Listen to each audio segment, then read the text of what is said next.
Hello everyone, it's me দিয়া। আর আজকে একটা ফ্রেন্ডের বার্থডে ব্লগ নিয়ে চলে এসেছি। আজকে হচ্ছে আমার একটা ফ্রেন্ড যাকে আমরা পুকির মা নামে চিনি। বাট তোমরা চিনো না। আজকে তোমাদের চিনার জন্য আমি আজকে এই ব্লগটা দেখাচ্ছি। এখানে আবার সবাইকে বলা হয়েছিল 3 পিস পরে আসতে, কিন্তু শর্ট সময়ের জন্য 3 পিসের উপরে জামাটা পরে আসছে, বাট নিচের প্যান্টটা ম্যাচিং করে পরে আসে নাই। বাসার প্যান্টটাই পরে আসছে।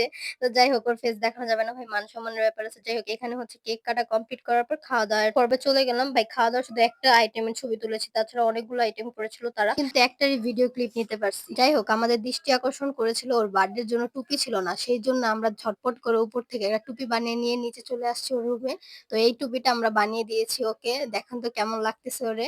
বাট টুপিটা ও কোনমতেই পড়বে না। কিন্তু আমি ওদেরকে জোর করে হলেও পড়াইছি। একটু জানিও তো পারফেক্ট হয়েছে কিনা? তো যাই হোক, এখানেও হচ্ছে একটা মজার একটা সিন চলে গিয়েছে। বাই দ্য ওয়ে, ওর বার্থডে কেকটা কিন্তু দারুণ ছিল। ভাই আমি শুধু ১ পিস পাইছি, পরে আরেক পিস আমি চেয়ে নিয়ে খাইছি। যাই হোক, আজকে পুকিরমার বার্থডে ব্লগটা কেমন লেগেছে অবশ্যই একটু কমেন্টে জানিও। আর আজকের ব্লগটা আর বড় করছি না। আমার কাছে আর কোনো ভিডিও ক্লিপ নাই। তো সবাই ভালো থেকো, সুস্থ থেকো। সবাইকে টাটা।